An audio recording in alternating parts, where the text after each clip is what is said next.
preached the Dhamma in various states and foreign countries as Dhamdut. Of these, the first mission, headed by the elder Mahinda, son and daughter Sanghamitra of King Ashok, himself carried the message of the Buddha Dharma to Sri Lanka. In Southeast Asia, Buddhism began to flourish from the 3rd century BCE onwards.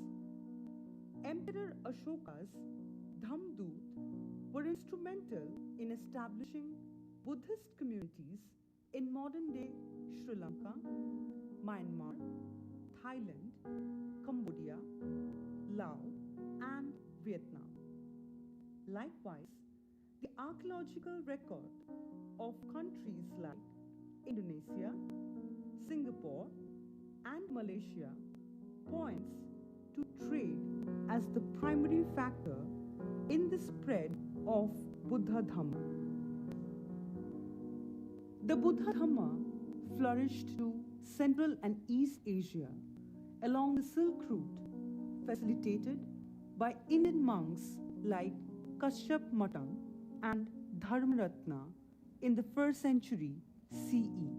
Bodhidharma is revered as the father of Tan Buddhism in China, and Kumarjiv translated Buddhist texts and taught the Dhamma. Later, several monk scholars like Xuanzang and Yiting traveled to India and studied at the Nalanda University, which produced eminent Buddhist masters. Among them, Acharya Shantaraksha, Acharya Kamalashil, Acharya Atish Dipankar, and many others played a crucial role in the dissemination of Buddha Dharma. As Buddhism travels along the Silk Road, it adapted to different cultures, resulting in emergence of unique traditions such as Theravada in Southeast Asia and Mahayana in East Asia and Central Asia. The Silk Road not only promoted trade, but also the exchange of religious and cultural ideas. Monks, pilgrims, and traders played vital roles in this process. The Sakas and the Kushanas, as well as Indian merchants, had carried elements of Indian culture with the Buddha Dharma to different states of Central Asia around the 1st century CE.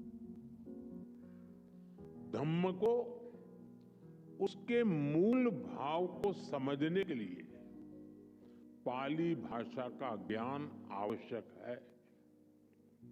धम्म यानी बुद्ध के संदेश, बुद्ध के सिद्धांत। धम्म यानी मानव के अस्तित्व से जुड़े सवालों का समाधान। धम्म यानी मानव मात्र के लिए शांति का मार्ग। धम्म यानी बुद्ध की सर्वकालिक शिक्षाएं, और धम्म यानी समूची मानवता के कल्याण का अटल आश्वासन।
For the Buddhists, there are no really subjective world.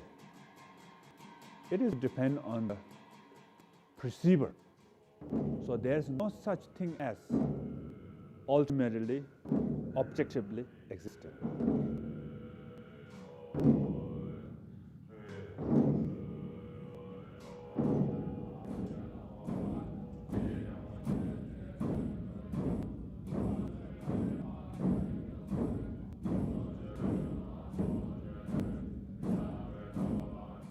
His deeds and his manifestations are so magnificent and so extraordinary, or some people even go as far as calling it a fairy tale. But he is a historical figure, of course. He's not a mythological figure. He is a historical figure.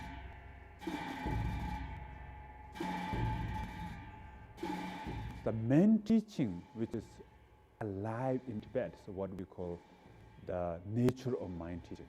So Padmasambhava came to Tibet, and he is really elaborate about that teaching. The real Buddha is within you. No need to look out there.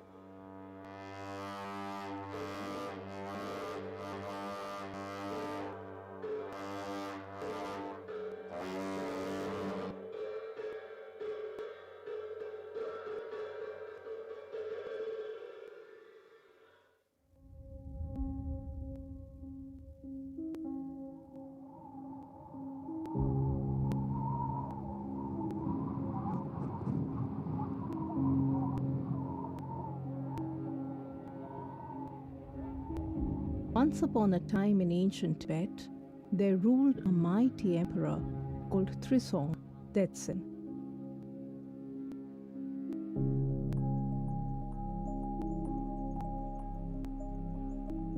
By the age of 25, he had conquered large swathes of Asia. But Trisong Detsen's heart and calling lay elsewhere. Perhaps it had something to do with the very special prophecy about him when he was born.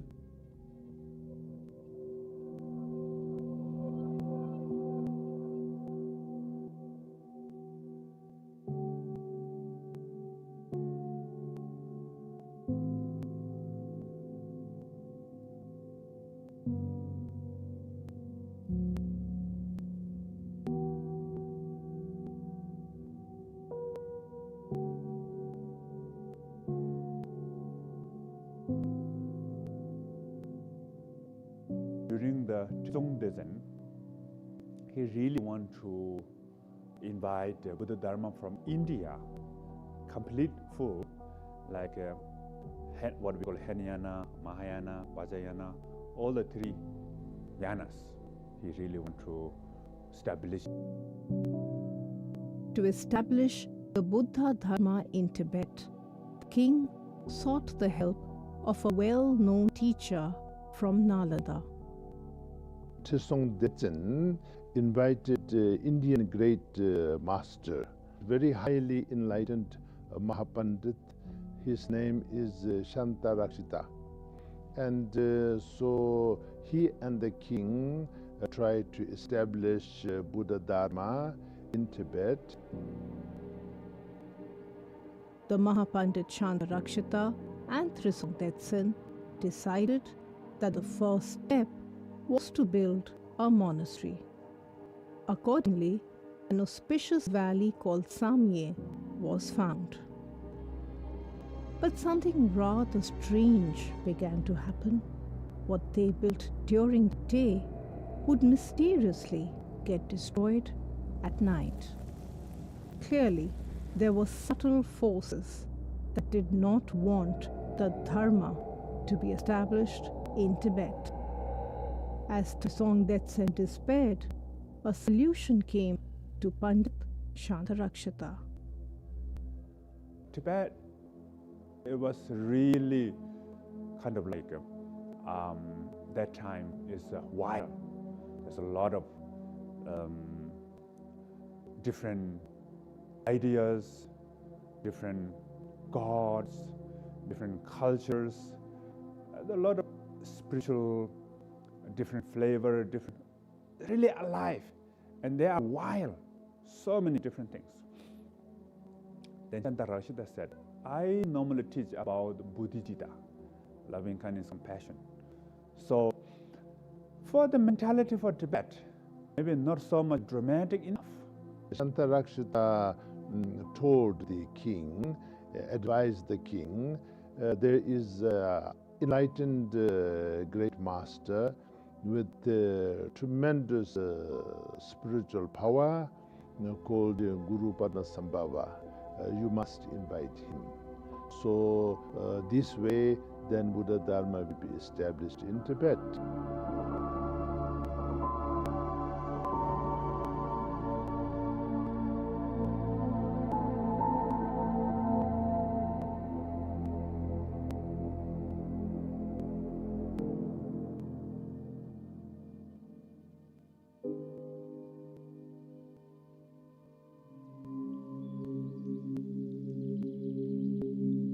In the 8th century, Guru Padmasambhava was well known as a powerful Tantric Buddhist master. What made his journey unique were the 8 spiritual learnings that he had accumulated over 8 different phases of his life. Popularly known as manifestations, each had involved deep meditation, travels to charnel grounds, and working with other masters, and held deep significance for the ubiquitous question human beings have always wrestled with: what the true meaning of life really is.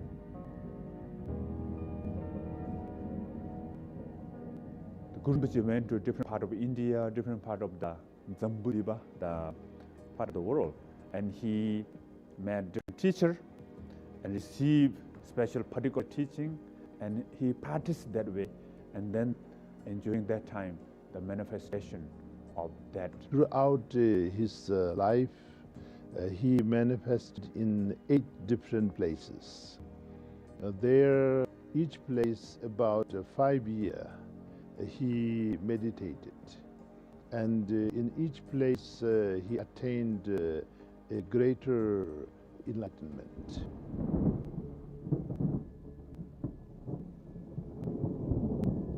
Guru Padmasambhava's story began when he was discovered as a young boy floating on a lotus in the lake Dhanakosha by King Indrabhuti of Udiana.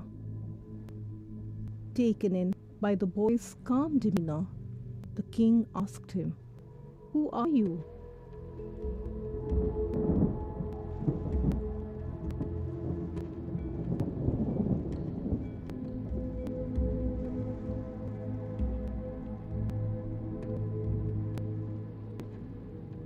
Amazed at the response, the childless king took him back to his palace and eventually made him his heir.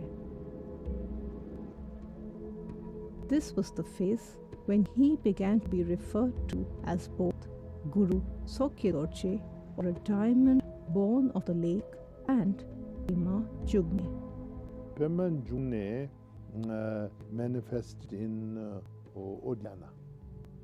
And he is holding a Vajra and a bell. Vajra representing means, method, and the bell representing wisdom, primordial wisdom. And then together like together like this. This represents union of skillful means and wisdom. So method and wisdom. So that is Pema Jugne. The next manifestation appeared after the boy, now a young adult, left the palace. In this phase, his learnings resulted in him being known as Padmasambhava, the one who holds a kapala filled with sacred nectar and comes with a message of hope. This kapala of nectar represents all the spiritual power which is of compassion and wisdom combined, which can transform negative into positive, and which can transform defilement into wisdom, and which can transform an ordinary sentient being who's suffering and transform that into enlightened one who can help everyone to free them from suffering. So that kind of transformation. And so that is Padmasambhava.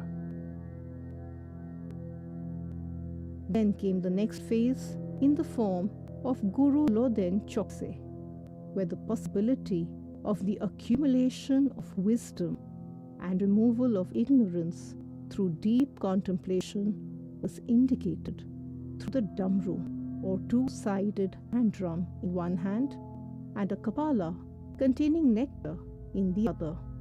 The kapala hinted once again at the ability to transform negative to positive, while the damru established the idea of the interdependence of wisdom and method. Damaru represents the sound of method and wisdom together, because Damaru inside is empty, outside have the drum, and then it have things that will hit this. So when the interdependence manifestation, then everything manifests from it. So Damaru without playing doesn't make any sound. So when you play, it makes sound. So like this, everything is interdependent. Then came the form of Guru Pema Gyalpo.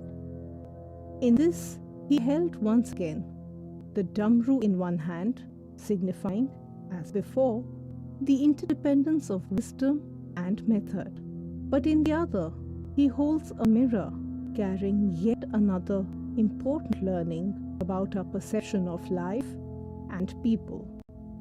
In this Pema Gyalpo, so he holds again Damaru in his right hand, but left hand holds a mirror. And this mirror had two sides, two-side mirror, front side, back side mirror. So when you see somebody is not good, then because you are not good. If you are perfect, then you see everything perfect. After the first four manifestations, it is believed that Guru Padmasambhava went back to Odiyana to share these learnings with the people there. He transformed the entire place, palace, the kingdom, and everything into a divine environment. And all the people were blessed. So it became a wonderful, spiritual, harmonious place. Many people attained a higher realization. But Guru Padmasambhava knew that his spiritual journey was still incomplete, and soon began another phase of his life of deep meditation. With time, 4 more manifestations emerged. As Guru Nema Ozer, he is depicted as holding a ray of the sun in one hand and a 3-pointed spear, or the Trishul, in the other. The Trishul hints at the absence of triplicity, a powerful idea that hints at equality, while the sun represents righteousness.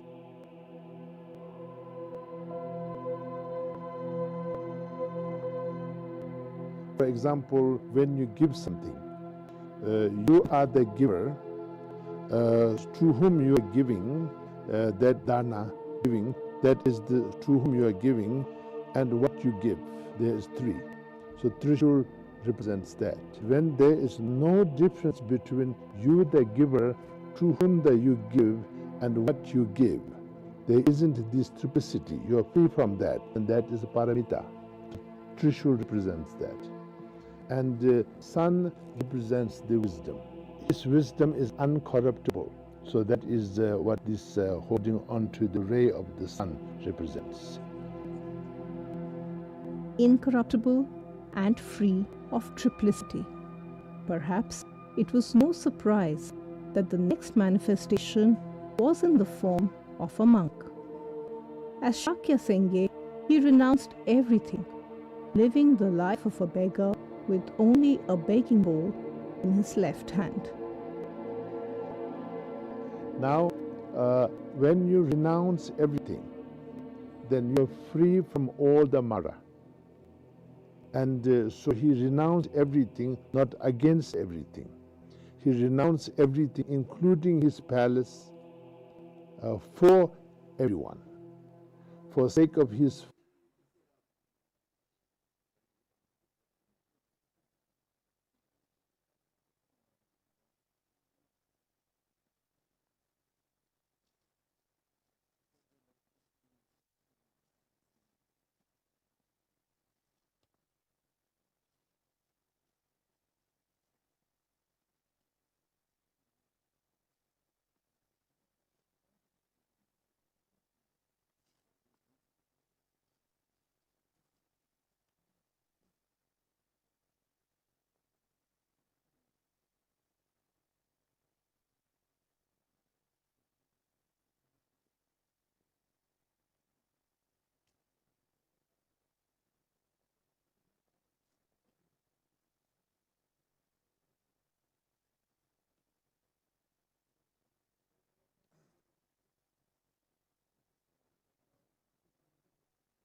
Check, check.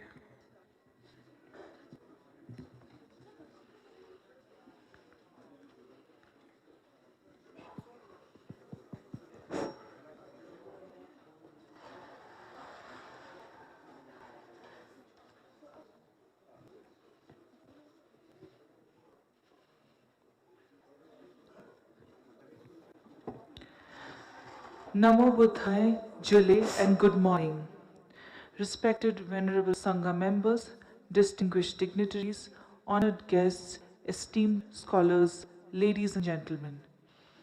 It is my heartfelt honor to welcome you all to this gathering today. We have assembled here for the International Conference on Contribution of Himalayan Buddhism to the Spiritual and Cultural Heritage of India and beyond, a theme that resonates deeply with the timeless wisdom, cultural richness, and enduring legacy of Himalayan traditions.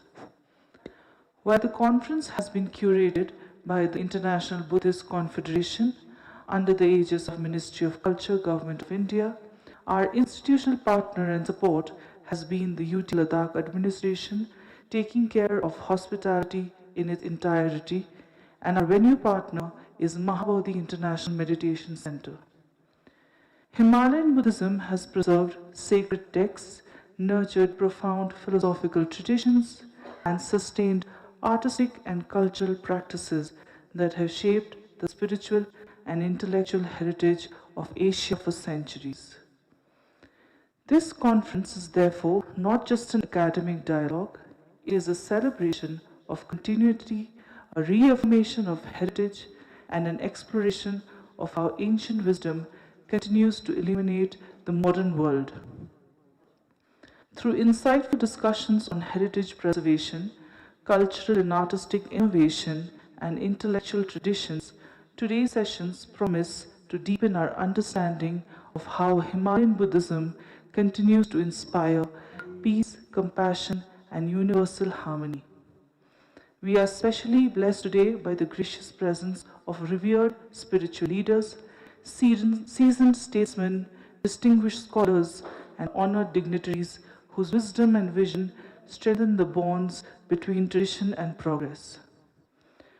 With deep reverence and gratitude, I now request our chief guest, Shri Pema Khandu, Honorable Chief Minister of Arunachal Pradesh, and guest of honor, His Eminence Thuksir Rinpoche, to please come and light the lamp while our young monks and nuns chant the Mangala part, symbolizing the triumph of wisdom over ignorance and illumination of knowledge across all directions.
That was young students, Sangha students of MIMC.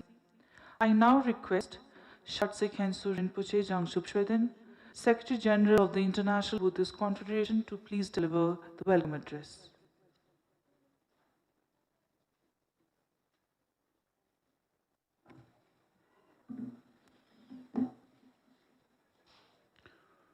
Namo Gurubhe, Namo Buddhaya.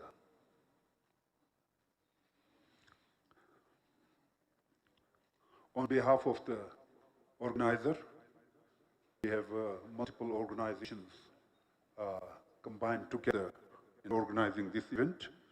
On behalf of all of them, I would like to express my deeply felt, heartfelt welcome to Honorable Chief Minister of Arunachal Pradesh, Your Excellency Shri Pema Khandu Ji, and I further express my deeply felt welcome from the depth of the heart to Your Eminence Thuksir Rinpoche, Spiritual Master of Drupal lineage from Ladakh, and I also express my welcome to the President of the Ladakh Buddhist Association, Mr. Larukji, and also express my welcome to Venerable Dorji Tenzin, President of the Ladakh Gompa Association, and all the dignitaries, those gathering here in this precious and beautiful hall. With this, I would like to conclude because we have time constraint here today. So welcome to all of you gathering here on this very special occasion for this conference. Thank you very much.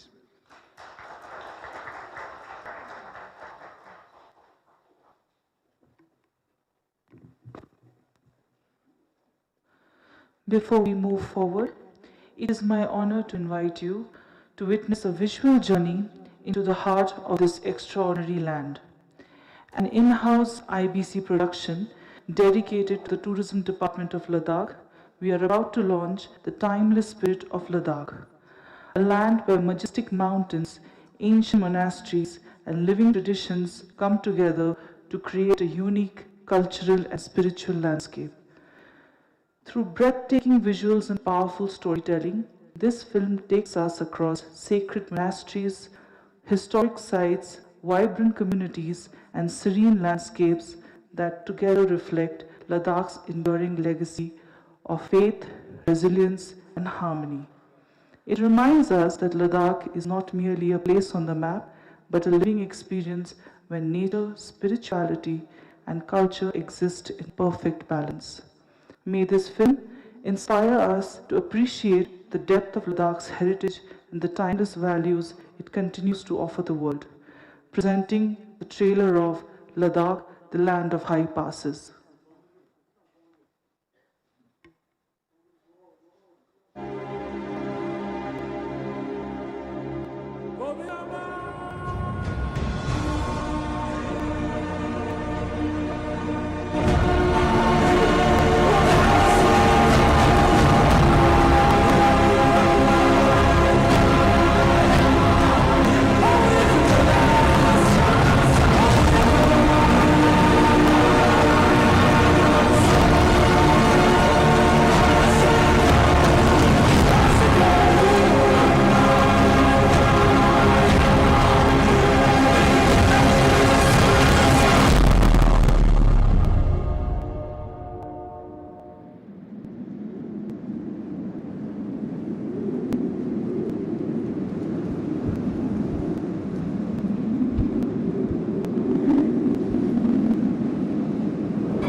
In the far northern frontier of India, where the mountains rise like ancient prayers and the wind carries whispers of centuries, lies Ladakh, a land of stark beauty, deep spirituality, and timeless resilience.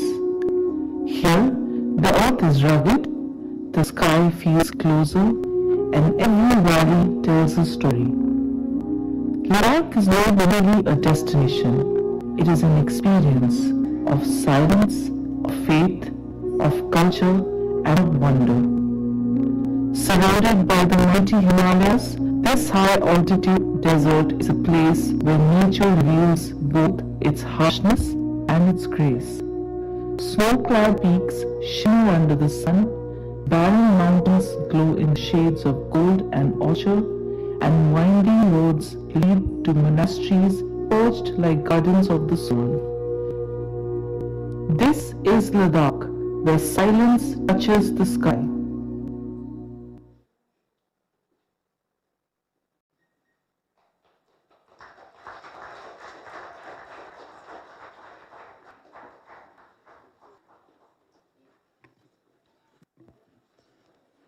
That was the trailer of Ladakh, the land of high passes. I now request the following dignitaries to please come on the dais and take your place. Our chief guest today, Sri Pema Khandu, Honorable Chief Minister of Arunachal Pradesh. Our guest of honor, His Eminence Thukse Rinpoche, Spiritual Master of Dukpa lineage Ladakh. Shri Chering Dorje Lakrup, President of Ladakh Buddhist Association. Venerable Dorje Stanzen, President of Ladakh Gonpa Association. Shatsik Hensu Rinpoche, Jangchup Shuden, Secretary General of IBC. Sanjeet Rodrigues, Secretary Tourism and Culture, Ladakh Tourism. And Most Venerable Bhikkhu Sanghasena, President of Mahabodhi International Meditation Center.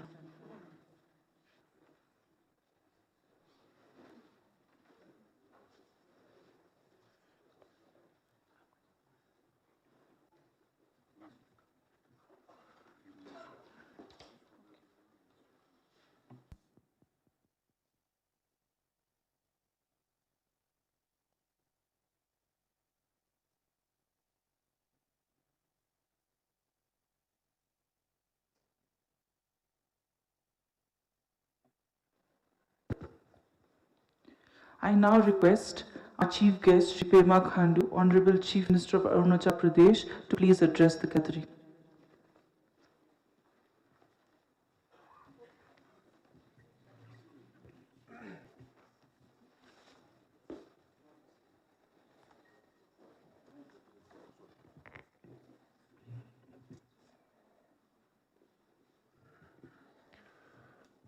आप सभी को नमस्कार।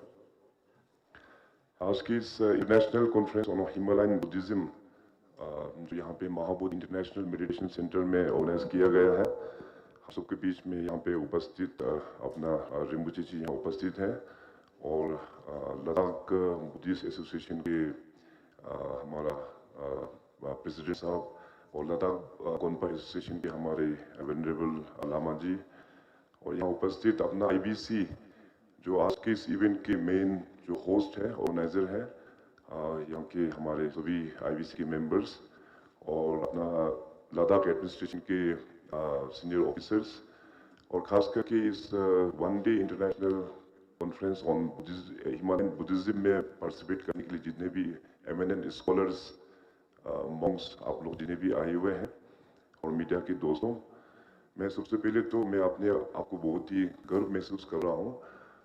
वैसे मेरा लद्दाख काफ़ी बार यहाँ आना हुआ है, मगर इस बार का जो विजिट जो है it's very special for me, क्योंकि इस बार जो लॉर्ड बुद्धा का रिलिक्स यहाँ पे after a gap of around 75 years यहाँ पे दोबारा लद्दाख में आना हुआ है और कल से ही मैं काफ़ी सारा इवेंट्स मैंने विटनेस किया, देखा लोगों के बीच में भी जाके अपना एक्सपीरियंस हमने शेयर किया और आज के ये कॉन्फ्रेंस भी काफ़ी मीनिंगफुल है, खास करके हम सभी जो हिमालयन क्षेत्र में जो बसे हुए हैं। So I must compliment the IBC, International Buddhist Confederation. Over last many years, IBC has been playing a very eminent role to bridging the gaps, especially in the Himalayan region, and also the globe across. जितने भी जो countries जहाँ पे Buddhism जहाँ पे फैला हुआ है, जहाँ बुद्धिज्म प्रैक्टिस कर रहा है, उन सभी को एक अच्छा ब्रिजिंग अपना IBC के माध्यम से हुआ है. So my compliments to all the members. So when we talk about Himalayan Buddhism, तो सबसे पहले हम सबका ख्याल आता है Himalaya. When we mention the big mountains, very difficult terrain, tough area. लेकिन हमारा नजरिया कुछ और है. This mountains means connectivity. अपना जितने भी जो बुद्धिज्म खास करके जो डिफरेंट स्टेट्स है विद इन इंडिया, लाइक अपना लद्दाख यूटी एडमिनिस्ट्रेशन, इसके बाद Himachal Pradesh, Sikkim, Arunachal Pradesh.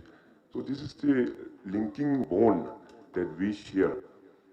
And Buddhism, as you all know, अपना खास करके जो Tibetan Buddhism या Himalayan Buddhism 8th century में जब यहाँ से गुरु पद्मसंभवा जो वहाँ तिब्बत में गया और पुराना जो बौद्ध रिलीजन को किस प्रकार से उन्होंने ट्रांसफॉर्मेशन करके वापस फिर पूरा हिमालयन बेल्ट में हम उसको जो प्रैक्टिस जो करके आया है और खास करके I belong from A state called Arunachal Pradesh and it has a very significant relationship when we talk about His Holiness the Dalai Lama lineage.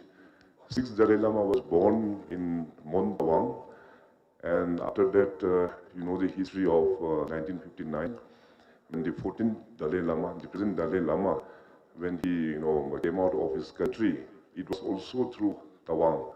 So we share a very special bondage with His Holiness the Dalai Lama. So जब हम लोग Himalayan Buddhism के बारे में बात करते हैं तो अपना बुद्धिज्म में there are lot many sects, खास करके जो प्रोमिनेंट जो 4 सेक्ट्स जो अपना बुद्धिज्म में जो है, इन सबको हिज होलीनेस ने बहुत अच्छी प्रकार से सबको जोड़ के रखा है. कोऑर्डिनेशन बहुत ही बढ़िया हो रहा है. So likewise, in this present context, as a globe, आजकल जो दुनिया में इतना जो टेंशन जो चल रहा है, उसमें I think बुद्धिज्म का जो वे ऑफ लाइफ है, that can be one of the main pathways to bring peace among all the people. खास करके यहाँ पे जो ऑनरेबल प्राइम मिनिस्टर साहब का जो कोट में पढ़ रहा था, he has rightly mentioned, they said that this century is going to be an ancient century. I am very clear that without embracing the path and ideas shown by Gautam Buddha, this century cannot be an ancient century. So Honorable PM साहब ने भी बहुत बढ़िया से बताया कि लोग कहते हैं कि ये सेंचुरी एशियन सेंचुरी होगा, मगर जब तक हम लोग बुद्धिस्ट का जो पीस कंपैशन का जो बात है उसको जब तक हम लोग अपना डेली लाइफ में if we don't practice, it can't be an ancient century. So likewise पूरा ग्लोब के लिए है, जो आज दुनिया भर में जो टेंशन चल रहा है, we need to be more compassion, we need to practice in our own daily life. So likewise many initiative has been taken from the government prospects also as well. Back home in Arunachal Pradesh, we have a special department to look after this karmic and adhyamic, which is confined to Buddhism. We have many own monasteries, we have different sects in Arunachal Pradesh, and Arunachal Pradesh is a very unique to Buddhism. We have both the schools of thought. We have the Mahayana Buddhism and also we have the Theravada Buddhism. So the place where I belong, वहाँ पे अपना Mahayana Buddhism है वहाँ पे, and into eastern side there's a place called Namsai. वहाँ में they have our Theravada Buddhism. Mahabodhi का बहुत अच्छा center हमारे ईस्टर्न अरुणाचल में वहाँ पे काम कर रहा है. थोड़ी देर पहले मैं अपना बिको संगसेना जी को मैं बता रहा था कि they have been doing a very wonderful job in Arunachal Pradesh. So likewise Buddhism का जहाँ तक बात है और खास करके हिमालयन का हम लोग जो बसे हुए हैं लद्दाख से लेके अरुणाचल प्रदेश में, केवल हम लोग रिलीजन को अपना कल्चर को हम लोग आगे बचा के उसको आगे लेके जा ही रहा है. इसके अलावा यदि आप लोग देखें जितने भी जो हमारा बुद्धिस्ट जो पॉपुलेशन है वो बहुत जल्दी सिटीज में माइग्रेट नहीं करता है, क्योंकि वी हैव आवर नाई in the mountains. We have, we used to offer our, prayer flags in high mountains. So we are very attached with our mountains also as well. In the other way around, what I mean to say, for national security also, the existence of Buddhism in the Himalayan region is very essential for national security. तो उस angles को भी हम लोगों को देखना है और भारत सरकार ने the visionary leadership of honourable prime minister वो हमेशा बुद्धिज्म को प्रोटेक्ट करना है, उसको किस प्रकार से प्रमोट करना है, यंगर जनरेशन जो अपना ओरिजिनल जो आवर रूट्स है उसका साथ में हम लोगों को उनको अपना एजुकेशन का साथ साथ में उस रूट्स को भी कल्चर ट्रेडिशन को भी कैसे एम्बाइब करके उसको आगे लेके जाना है. इस प्रकार का सोच भारत सरकार और सभी राज्य सरकार में भी इस प्रकार का थॉट लेके हम लोग काम कर रहा है. सो अभी भारत सरकार का जो अभी रिसेंट जो एक इनिशिएटिव स्टार्ट किया, खास करके जितने भी हमारा पुराना मोनास्ट्रीज सभी के लिए ये बहुत अच्छा खबर है। Under the program of Bharat ये उसका अंदर में now the government of India has started a new program. जितने भी हमारा जो पुराना टेक्स्ट है, जैसे मोनास्ट्रीज में इतना सारा पुराना टेक्स्ट है, उसको डिजिटाइज करने के लिए एक ज्ञान भारतम स्कीम के अंदर में, तो ये हम सब के लिए बहुत अच्छा अपॉर्चुनिटी है। तो जितने भी हमारा जो ट्रेडिशन है उस जमाने से, उसको हम लोग डिजिटाइज फॉर्म में लेके जाएंगे। तो कल हमारा इंटरेक्शन यहाँ के चीफ सेक्रेटरी और अपना LG साहब के साथ में हुआ। I think in this direction the UT administration is also very actively taking part. बहुत ही जल्दी आप लोगों से वो लोग फिर बैठ के भी बात करेंगे। इस तरह से इनिशिएटिव UT लद्दाख की ओर से भी लिया जा रहा है। वैसे आज यहाँ पे बहुत एमिनेंट स्कॉलर्स और रिमर्चर्स यहाँ पे बैठा हुआ है। सो बुद्धिज्म को ऊपर में आई थिंक हमको ज़्यादा उतना लेक्चर मारना भी शोभा नहीं देता है। मैं जस्ट आप लोगों के बीच में आया हूँ तो just to give you that my own personal commitment कि आप लोग हमारा गुरुजी है, रिमर्चर्स हो गया, अपना मॉन्क्स एंड नन्स लोग हो गया, आप लोग हम लोगों को दिशा दिखाने वाला है। हमारा ओर से कुछ भी सपोर्ट का जरूरत है, मैं अपना इस इंडिविजुअल कैपेसिटी में सपोर्ट मैं करते आया हूँ और भी फ्यूचर में करेंगे। और राज्य सरकार की ओर से जैसे अरुणाचल प्रदेश में बहुत सारा इनिशिएटिव लिया हुआ है, वहाँ के जितने भी मॉन्क्स और नन्स हैं, इसके बाद जो यूनिवर्सिटीज़ में जो बाहर में खास करके साउथ इंडिया और धर्मशाला देहरादून में जो लोग पढ़ाई कर रहा है, उन लोगों के लिए भी हम लोग अच्छा सपोर्ट सरकार की ओर से दे रहा है। सो मेरा कमिटमेंट है अपना जो धर्म है बुद्धिस्ट धर्म के लिए और हिमालयन जितने भी जो पुराना इंस्टीट्यूशन है उसको हम पूरा सपोर्ट जरूर करेंगे। सरकार की ओर से, भारत सरकार की ओर से अगर कुछ भी ब्रिजिंग का काम करना है तो आप लोग हमको जरूर याद कीजिएगा। मैं एज एन ब्रिज के तौर पे भारत सरकार के सामने मिलकर आप लोगों को सपोर्ट करेंगे। So with this my best wishes to each and every one of you, and also I extend my once again heartfelt thanks to the IBC, the administration of UT Ladakh, and obviously the host Mahabodhi International Meditation Center for providing this wonderful opportunity here for this seminar. Thank you. Jai Hind.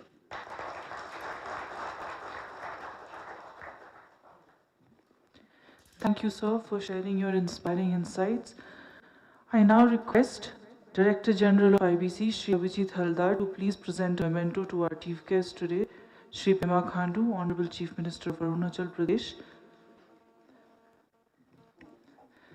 The memento is a replica of the holy casket with Brahmi inscription on it.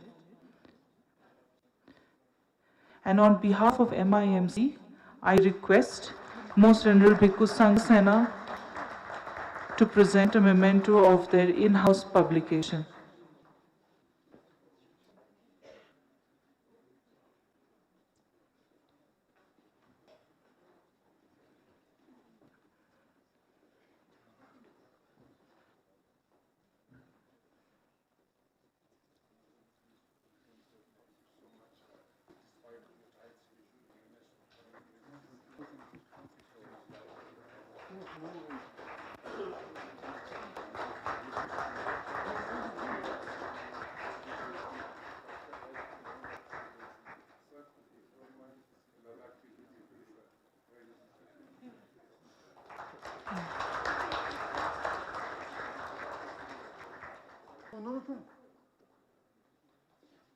Yeah.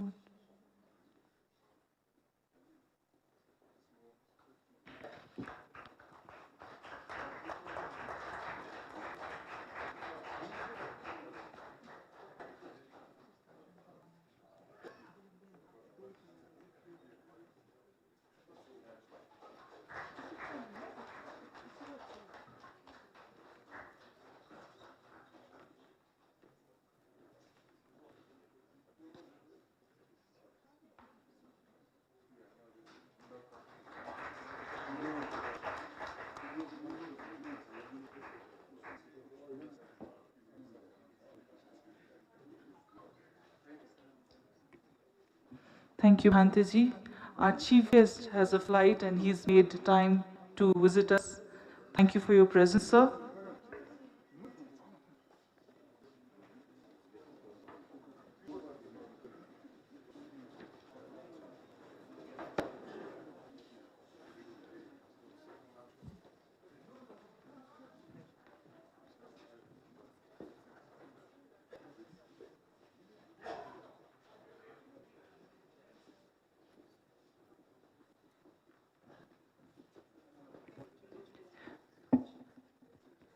Requesting everyone to please take your seat. We will proceed with the program till our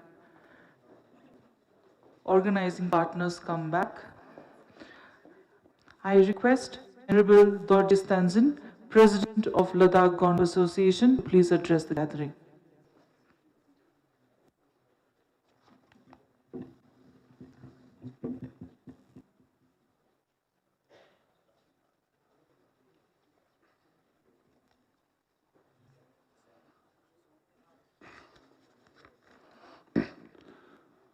강기 투생기 중나 도와탐 자방 비치담 베슈스 돈자데 고탐들라 차살로 된들이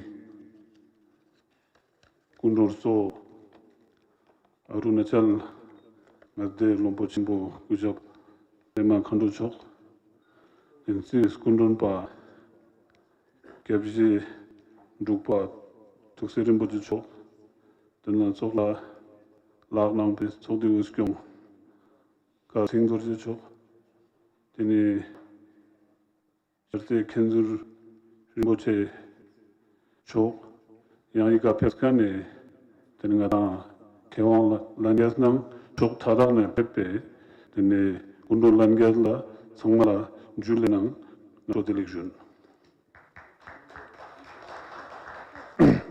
dini sangme sangmula kauding ada ishingshel rinpoche dani juice cups laksana zarjim ma mangpe ngata zarjipin denane chikik dan Mahabodhi devachane yitsokhangbena deni ngata Himalayan ngata ngshose ngon Himalayan ngata chone ngata gyagadang deni yang zamling thada deni ngata chone chi jabde riskyodat den teso te kolla tena chozdurjik ngata ina dering skyochesunuk 일단 초당 주중 쉐릭 되는 거다 노르칼을 토가니까 ngata deni 조주교는 초주나 질달 가고 게가라 페이지나 게가레나 ngata chuluk na toxic ngata yotenuk den chose so mixju ngata pundel당 반술 직릴당 deni 지속라 ngata 잡데 지체스포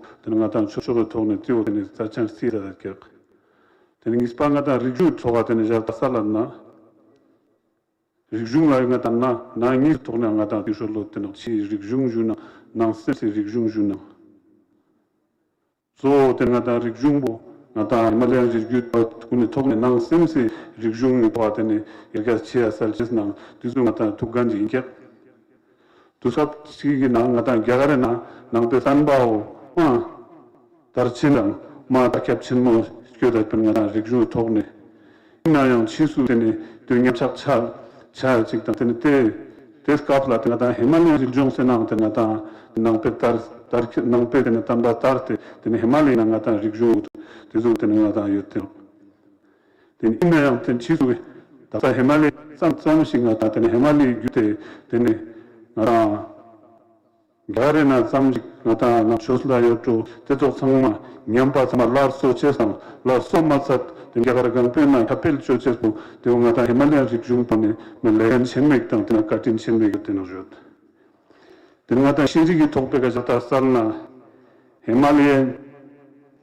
디리상 루완나 나르 게가르 속시 툭삼 살나 게가레나 나타 신지기 요데메 tenas kaungata nalinda juat kam shila juat tetso ngata tena sherik tang tena izu lobjong za tenas mang pegyo te kaplu tena ngata Himalayan religion tena tena tetso ngata lobjong za chesu te kan gegar ngata jungme ngata tezu lobjong za te Himalayan takyap chos te yoten ina chisu ngata tena Himalayan religion na tetso sangma nyamsa chik garjun kanga jun te sok ma nyam sa chik tene Himalayan region na te sang ma nyam chuga shung se borte di kap langa ta tene yagamasa zamling gupena tene mixale tene ngata nang semsi togne nang semsi rigju togne tene ngata tok thadaga tene ngata khape chana gato I Himalayan rigju na tene lustet kane ngata nang chosune jaste skyoda le tene so ngata chikjinga norkale ngata jaste skyoda chiktang ngata sangna tugyuson la soses pe jana ngata la sen norkal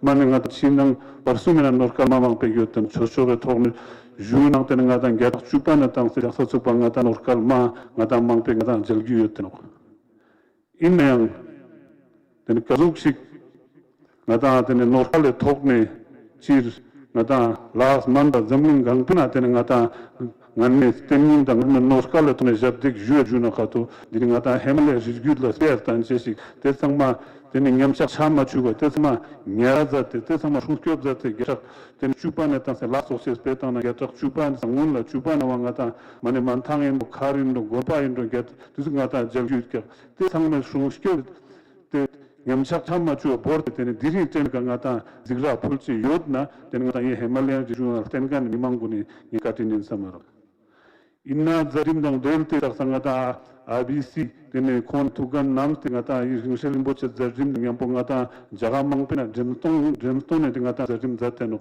tenana chik lopon rimboche jemston kau ngata dharma center la zadat pen porigina man pa chikchingata ujungnang suklak lobmir kana zadat pen te jemston sama zixna samjing norkal yodnang te norkal bo sangmang ngata Himalaya religion na yotkan norkal kyang jel dual diri I tene ngata jemston gyude ngata zamni ka tene ngata mimang te ngata julon bulse duale ngata Himalaya gyude na tene kalpa chakpane oyot kane te ngata esangman norkal ma ngera zati dini kapseka ngata sama isok sama tene mimang la unchup chesna tizu ngata la yotenwale ye juche so ton takpo dangdeni tut Chitsok ten naluk zurpoy ka tene Himalayan religion tene Buddhist nakshos tanpao zamling gang na khyapte mixal tene nang semsi religion tene khatal lepchestang te semsi la khatal te mimang se na phantok se mimang se sose se na gurja yon se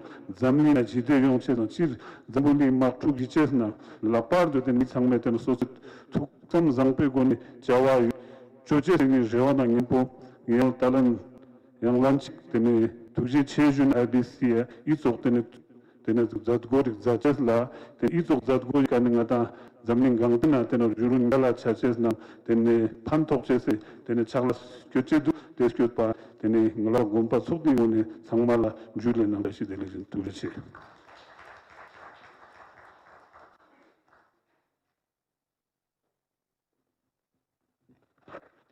Thank you, Venerable. I now request Shri Cherin Dorje Lakru, President of Ladakh Buddhist Association, to please address the gathering.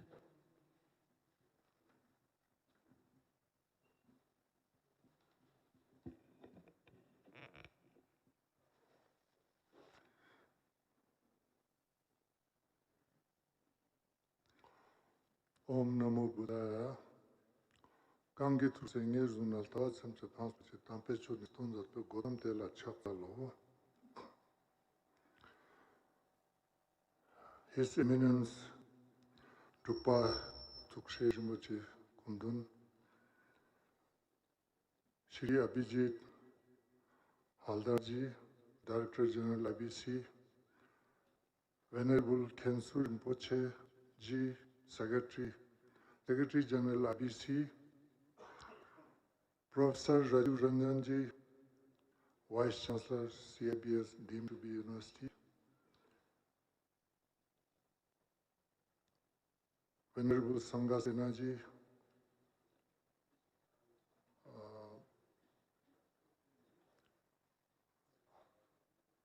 dignitaries and friends.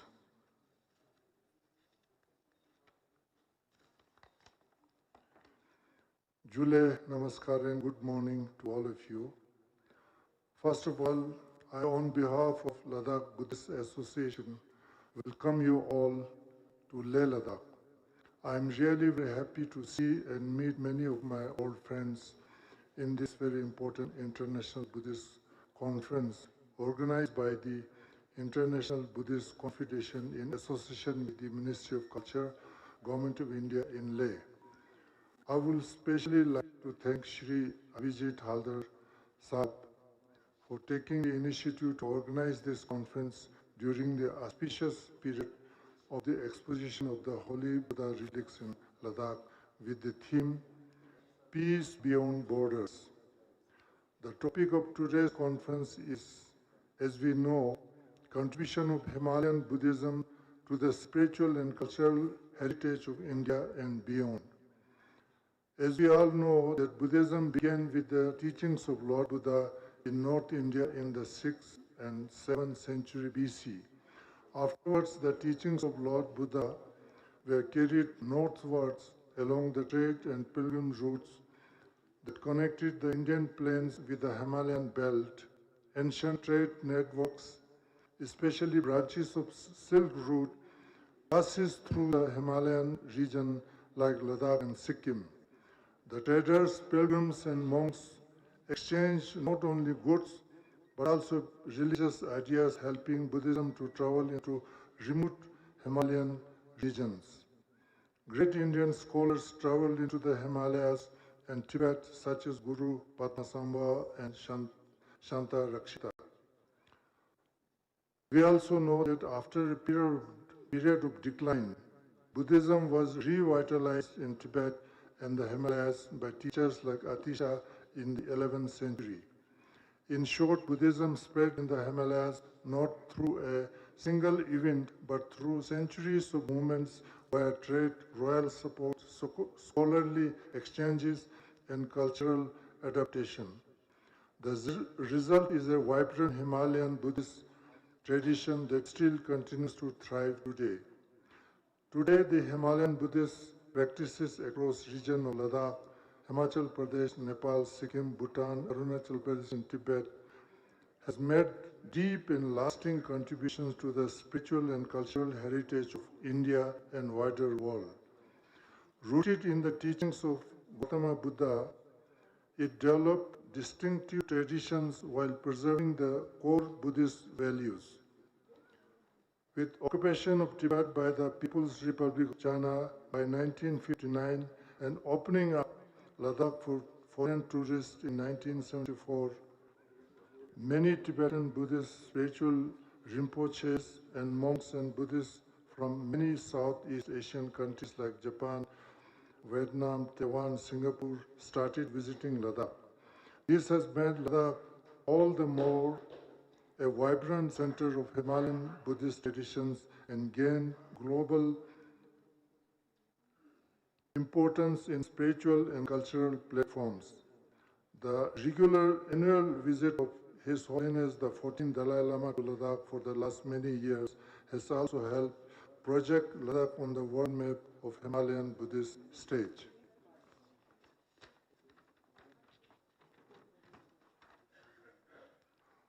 The preservation of the Mahayana and Vajrayana traditions, emphasizing on compassion, wisdom, and advanced meditative practices, keeping alive philosophical teachings that originated in ancient India can be termed as spiritual contribution. The monastic institutions in the Himalayas serve as centers of learning, meditation, and ethical discipline. They maintain unbroken lineages of teachings and rituals. The meditation and mindfulness practices in the Himalayas, Himalayan Buddhism like Dzogchen and Mahamudra, have influenced global mindfulness movements, contributing to mental well-being and spiritual exploration beyond religious borders. The Himalayan Buddhism has produced rich artistic traditions like Thangka painting, murals, and frescoes in monasteries. Stupas and chortens reflect deep symbolism and philosophical meaning. In the field of language and literature, the translation of ancient Indian Buddhist texts into Tibetan preserved many Sanskrit works that might otherwise have been lost. This has been very helpful for modern scholars in Buddhist studies. Another major contribution is in the field of traditional knowledge systems of medicine, Soaripa, astrology and ecological knowledge, which reflects a holistic worldview aligned with nature. Living spiritual leaders like His Holiness the 14th Dalai Lama have global influence, spreading message of peace, compassion, and interfaith harmony, thereby enhancing India's spiritual reputation worldwide. The Himalayan Buddhism connects India with Mongolia and Southeast Asia, thus fostering shared heritage and cultural diplomacy. Through diaspora communities and teachers, Himalayan Buddhism has influenced Western societies in areas like philosophy, ethics, and conflict resolution. This influence was felt more pronounced after His Holiness the Dalai Lama was forced into exile and many Tibetan scholars and monks settled in the West. The emphasis on compassion and non-violence resonates globally, contributing to peace-building efforts and ethical discourse. Lastly, I sincerely thank Shri Abhijit Haldarji, the Director General of the International Buddhist Confederation, and all the organizers of this conference for inviting me to briefly address the inaugural session of the conference.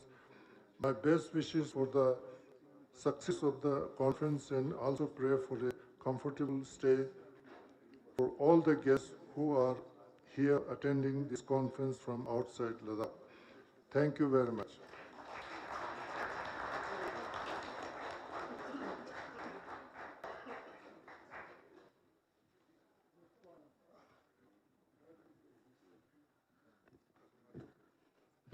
Before we proceed, I'd like to welcome two special guests with us. We have with us Shri S.P. Singh Baghel, Union Minister of State for Fisheries, Animal Husbandry and Dairy. And we also have with us Shri Jaiveer Singh, Honorable Tourism Minister of Uttar Pradesh.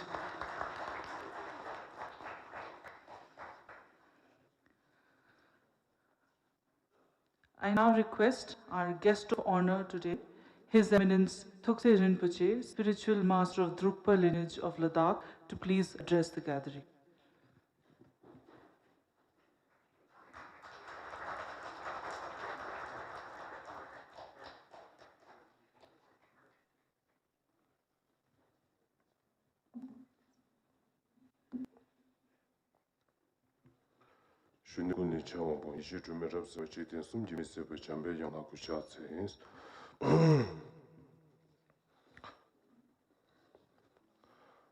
Very good morning and Julie to everyone.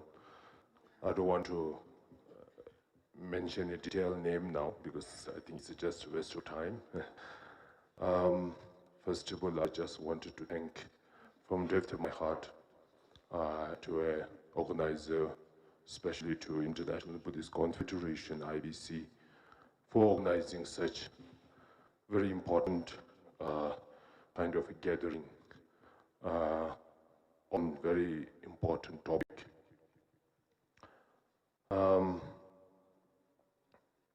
So if I just, rather than just, putting so many colorful words around, just better to go straight to my topic. And that, as everyone knows, how important, of course, how important the Buddha's teaching is, especially in this 21st century. And what really matters and what really brings a change to the country, to every individual and every individuals in their daily life by practicing love, compassion, and of course meditation and many etc. etc. So I think especially in this generation, in this world where everyone is going through a lot of challenging, mentally disturbed and physical, mentally both. So I think at the end, the best medicine, the best method is obviously always comes to the Buddhist teaching, about how to really take care of your anger, desire, and hatred, and these are the things now. So at the end, this is what we really need to practice. And particularly when we talk about Himalayan Buddhist, I think at the moment, if we say that Buddhist teaching is still very much alive and also very much practiced and flourishing, I think that credit goes to Himalaya a lot, I will say. Because let's say Bhutan, Nepal, Ladakh, Sikkim, Arunachal Pradesh, and many, many more, where it carries a very deep culture, tradition, and history. So I think all the dignitaries here today, all the eminence here today, you all know much better than me. I think it is now our responsibility, our duty, to really take care of those very important teachings and the culture and the heritage which are being flourished around the Himalaya, which is the very important, not only for Himalaya, but for the entire universe. Every Buddhist practitioners, there is no single Buddhist practitioners who doesn't come and visit to Himalaya and study about Himalayan Buddhist. So it is, I think it's very, very important, and as I said, it's our very big responsibility now. How can we really now keep this alive? I would like to request everyone today here to kindly discuss not only about the Buddha's teaching. Everyone knows how deep, how good, how important. But then I think rarely people talk about how really we need to now carry on, which I think IBC has been doing a lot of very hard work on this, I will say. So I would like to request all the eminence here today, if you can discuss a bit about how to keep this alive, all the tradition, which is really losing. Many have already lost. If I talk about Ladakh also, there are many things which is already been lost. But then still we are all working very hard to preserve what we have today.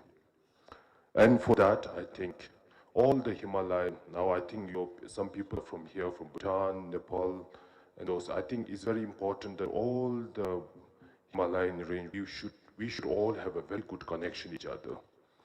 We should walk under one umbrella, rather than just saying, I'm Ladakhi, you are Bhutanese, you are Nepal, do your job. And I think because Buddha's teaching is not about,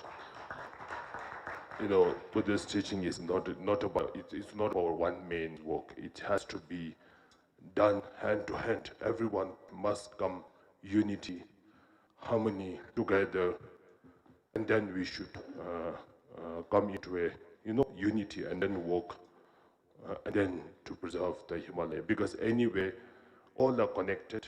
Maybe we have different languages, little bit of different cultures, but actually the essence, the main thing is all same. It all comes from one root.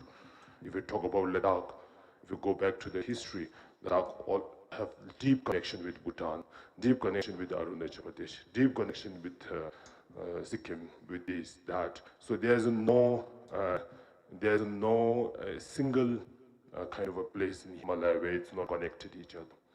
So it's very lovely to see everyone here today that we all at Himalaya must come together and we should work together and we should preserve this teaching and tradition all together. And lastly, I also want to request that, I'm sorry to say, but now everyone who have gathered here today looks quite aged, right? I think mostly of you are above half century, right? So I think I'm still not that old, thank God, but I'm being old, you know.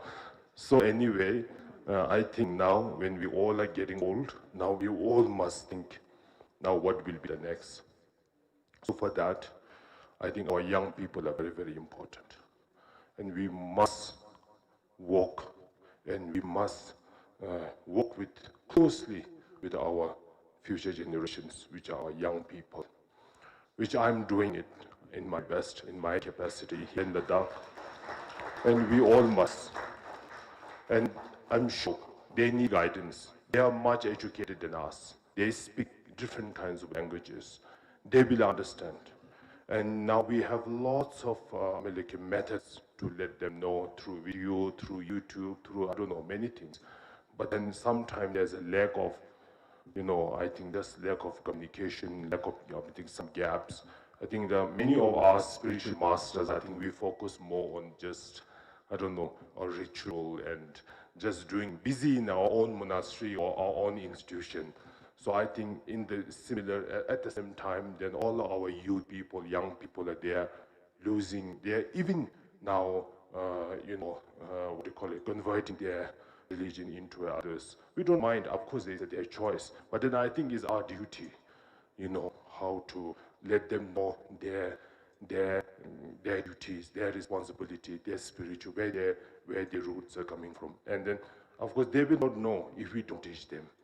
You know, the children will never know how to eat and how to walk. It's mother's duty to teach how to walk and how to talk and how to eat. So it's our very big responsibility that how we can really now, you know, hand over this to our younger generation. So I would love to see in the future, IBC and all the organizers will be organizing more with the youth, young boys and girls who are in the college, they are going through lots of difficulties also. They are in confusion. They are in different depressions. So that is very sad part to see. So I think these are the very important, just few points that I wanted to share here today. I don't want to take much of your time, and thank you very much for listening to my gossip. And whatever I talk, it's from my heart, and I feel these are very, very important, that we must work together. And one thing, history, very important. I think we all must really look into history, because nowadays what happened is that when we talk about history, I see sometimes there are a lot of in between. There are many kind of changes in the history. It happens sometime, you know, when the authentic, the truth history sometimes is not there. Maybe because of some political reasons, really, to be very honest, or some other issues. Some people try to, I mean, like, you know, take out few points, edit few points, and then take it out just to make it more beautiful. I think we don't need to make it more beautiful or more. I think we really need to. Yes or yes, or no is no. We must go through it. Because I see, unfortunately, very sad to say, but sometimes I can see in some of the histories and some of the histories of monastery, histories of lineage, there were some topics being taken out and thrown into dustbin, which maybe they don't want to bring it back, because there are some people wants to get it lost, you know. So I think these things are also very, very important, that we really need to, you know, work very carefully on this. That's all I want to say. Thank you very much.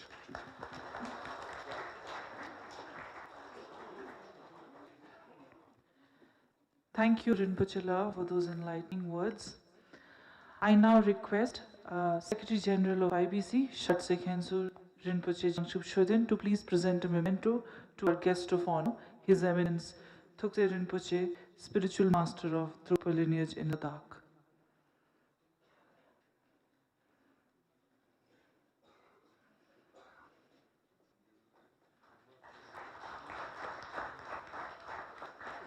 And on behalf of MIMC, I request Venerable Bhikkhu Sangha Sena to please present a memento to the guest of honor.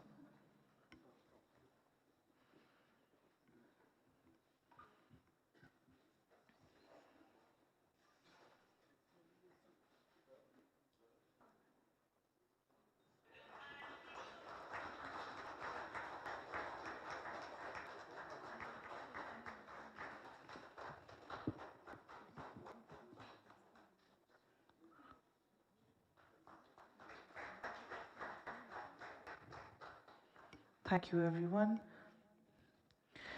Nestled amidst majestic mountains and ancient monasteries, Ladakh stands not merely as a geographical region, but a living repository of Buddha Dharma, where the teachings of compassion, mindfulness, and harmony continue to guide daily life. Keeping that in mind, we now arrive at a special moment in today's program, the release of the book, The Living Legacy of the Tathagat. I request Secretary Tourism of Ladakh, Shri Sanjeet Rodrigues, and Shri Abhijit Haldar, Director General of IBC, to please come on the dais along with the dignitaries.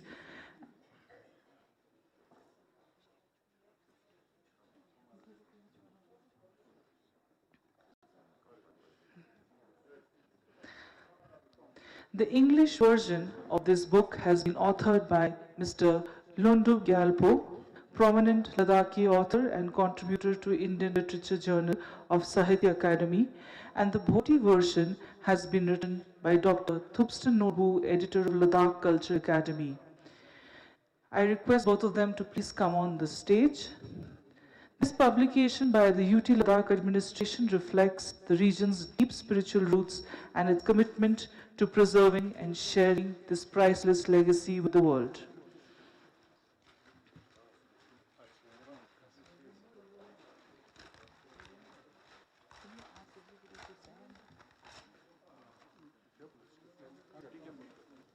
Can we have the two compilers of this book please come on the dais?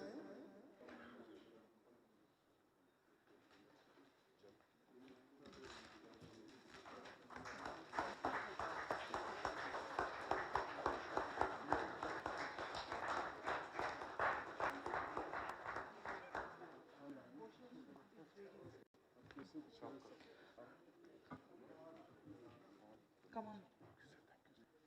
I request our guest of honor, His Eminence Thukse Rinpoche, to please present Khatak to the two authors.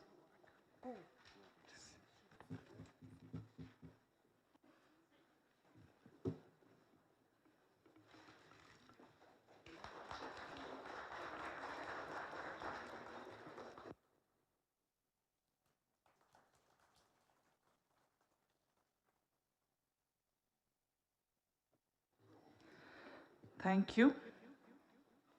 I now request our special guest, Shri S.P. Singh Baghel, Union Minister of State of Fisheries, Animal Husbandry and Dairy, to please share a few words with us.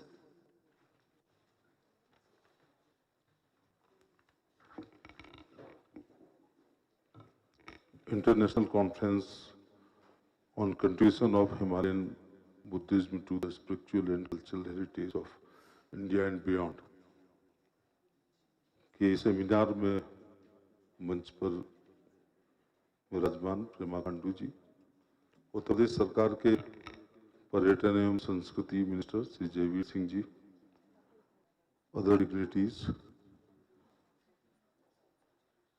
विशेष दूत के रूप में chief minister UP के प्रतिनिधि के रूप में आए हैं जयवीर सिंह जी और उनके secretary dynamic IAS Shri Surendra Singh ji, सभी देवियों सज्जनों, 2 दिन पहले यूटी में दूध के एक प्रोजेक्ट को लॉन्च करने के लिए गृह मंत्री जी आए थे। डेयरी देखने की वजह से मुझे भी आना पड़ा। प्रेमा खांडू जी से दिल्ली में मुलाकात हुई थी। मैंने सोचा कि अखबार में ये पढ़ेंगे कि मैं यूटी में हूं और मैं उनसे मिलने नहीं आया, तो मैं उनसे ही मिलने आया था। यहाँ आकर के पता चला कि बहुत ही एक इम्पोर्टेंट कॉन्फ्रेंस हो रही है। मुझे लगता है कि इसीलिए अतिथि से इस्तेमाल किया गया है। अतिथि देवो भव, अतिथि जिसकी तिथि ना पता हो, उसकी डेट ही ना पता हो वो कब आ रहा हो। तो मैं अनइनवाइटेड गेस्ट हूँ। 5 मिनट पहले मुझे पता नहीं था कि यहाँ एक महत्वपूर्ण बुद्धिज्म को लेके एक सेमिनार हो रही है। तो अतिथि की परिभाषा यही है कि उसकी तिथि पता न हो, डेट एंड टाइम, और वो देवो भव होता है, अतिथि देवो भव। और हमारी फिलॉसफी है सर्वे भवन्तु सुखिनः सर्वे सन्तु निरामया, may all be happy, may all be free from disease. तो मेरे विभाग ने कुछ लिख के नहीं दिया है मुझे क्या बोलना है, तो और अचानक खड़ा कर दिया जाए तो थोड़ा कठिन होता है। तो हिमालय की गोद ने केवल बुद्धिज्म को संरक्षण संवर्धन नहीं दिया है, बल्कि सभी धर्मों को।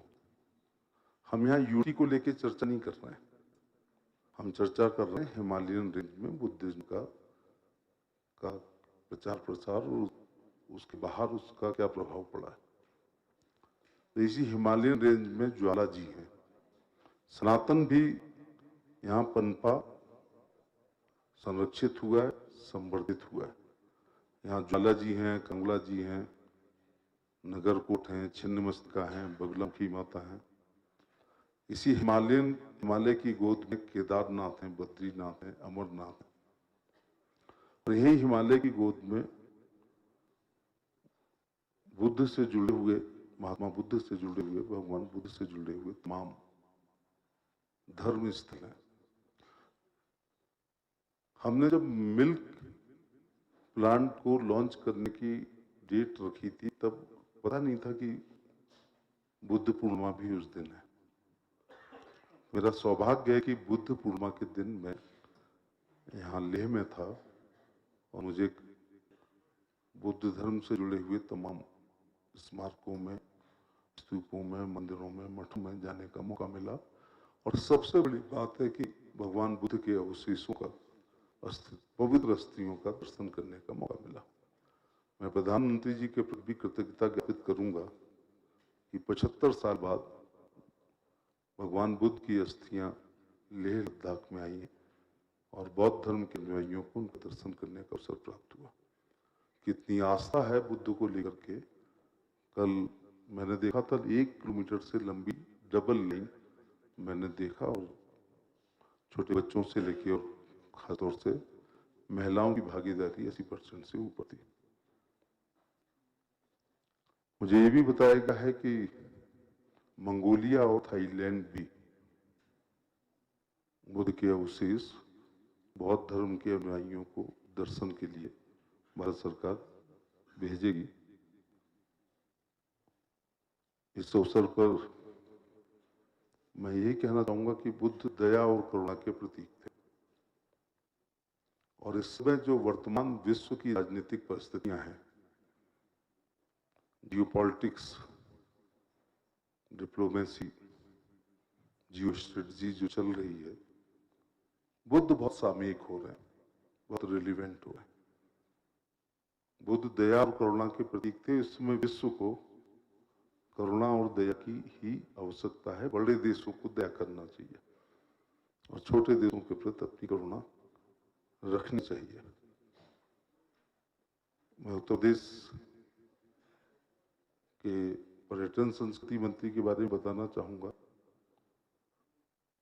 जब 1192 से बैटल ऑफ तराई सेकंड में हारने के बाद, जब यहाँ गुरी कुतुबुद्दीन ऐबक, इल्तुतमिश, रजिया बलबन, अलाउद्दीन खिलजी, मोहम्मद खिलजी, जलालुद्दीन खिलजी, तुगलक लोधी, मुगल, बाबर, हुमायूं, अकबर, जहांगीर, शाहजहां, औरंगजेब, तमाम अन्य धर्म के उस मंदिर, मठ, चर्चिज को तोड़ा गया, तो महारानी अहिल्याबाई होलकर ने 12,776 मंदिरों का जीर्णोद्धार किया। और उसके बाद 300 साल बाद उत्तर प्रदेश के मुख्यमंत्री योगी आदित्यनाथ ने, और ये विभाग जयवीर सिंह देख रहे हैं, मुझे ऐसा लग रहा है कि 1000 से ऊपर, 3000, आप मुझे अपडेट नहीं करोगे तो मैं 1000 ही बोलूंगा, लगभग 3000 से ज्यादा उत्तर प्रदेश के विभिन्न धार्मिक, उसमें केवल मंदिर ही नहीं है, उसमें सभी धर्म के जो पवित्र स्थल हैं उनके कॉरिडोर, उनका जीर्णोद्धार करने का काम किया, जिसमें काशी विश्वनाथ भी शामिल है। मेरी अपनी लोकसभा में 10 से ज्यादा इस प्रकार के मंदिरों को जीर्णोद्धार किया। और करना इसलिए है कि हमारे प्रधानमंत्री का ही आत्मा से निकला हुआ वाक्य है कि सबका साथ, सबका विकास, सबका विश्वास और सबका प्रयास। मैं प्रेमा जी को धन्यवाद देना चाहूँगा कि मैं सोचा था नीचे से ही मुझे आपसे मिल के जाना है, और ऊपर इतने बढ़िया देश विदेश के तमाम बुद्ध धर्म के स्कॉलर्स, धार्मिक लोग, और जिन्होंने अपना जीवन बौद्ध धर्म के प्रचार प्रसार के लिए लगाया है, उनको डाइस पर भी उनके दर्शन करने का भी मुझे इस पवित्र सप्ताह में, बुद्ध पूर्णिमा के पवित्र सप्ताह में अवसर मिला है। मैं एक बार फिर, सारा साल है बुद्धम शरणम गच्छामि, संघम शरणम गच्छामि, धर्मम शरणम गच्छामि। हो सकता क्रम मेरा गलत हो गया हो, लेकिन मैं बौद्ध धर्म में अपनी पूरी आस्था रखता हूँ, क्योंकि ये हिंसा से बहुत दूर है। अहिंसा, ये देश है जो राम का है, कृष्ण का है, महावीर का है, नानक का है, बुद्ध का है, गांधी का है। और यही हमारे देश की खूबसूरती है कि हम केवल संविधान में सेकुलर नहीं है, हम अपने रोजमर्रा की जिंदगी में भी एक दूसरे के धर्मों का सम्मान करते हैं। विभिन्न भाषाएं हैं हमारी। मैं यहाँ की लद्दाखी का एक शब्द नहीं समझता हूँ, लेकिन भारत का भिन्न अंग है, उतना ही प्यार है जितना उत्तर प्रदेश से प्यार है, उतना ही यूटी से प्यार है। अलग भाषाएं हैं, अलग संस्कृति है, अलग लोकगीत हैं। तो हमारे दक्षिण में भरतनाट्यम है, तो यूपी में कथक है, तो गुजरात में गरबा है, तो केरला में कथकली है, तो कहीं कुचिपुड़ी है, तो पंजाब में भांगड़ा है, तो गुजरात में गरबा है, तो असम में बिहू है, तो बुंदेलखंड में राई है। लेकिन हमारी लोक भाषाएं अलग हैं, लोक भोजन अलग है, लोक भूषा अलग है। मैं मैडम से दीप में मिला था, लेकिन यहाँ के कॉस्ट्यूम में 2 मिनट लगे जरा। अगर आप उन्हीं कपड़ों में होती जो दीप में मिले थे, तो when at Rome do as Romans do। तो जब हम रोम में हैं तो रोमवासियों की तरह काम करना चाहिए। जब हम लेह लद्दाख में हैं तो यहाँ का ही भोजन, यहाँ का ही पहनावा पहनना चाहिए। ये हमारी देश की एकता और अखंडता, विभिन्नता में एकता है, ये हमारी खूबसूरती है। मैं एक बार सभी अपने बौद्ध, हम लोग बाबा महात्मा कहते हैं संतन में, लामाओं के प्रति अपना आदर प्रकट करते हुए अपनी बात समाप्त करता हूँ। बहुत बहुत धन्यवाद।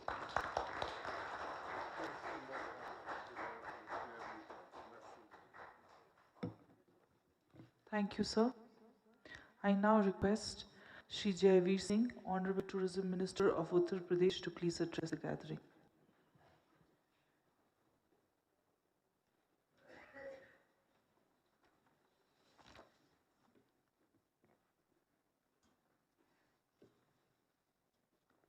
लद्दाख की पावन भूमि पर आयोजित इस कॉन्क्लेव के पुनीत अवसर पर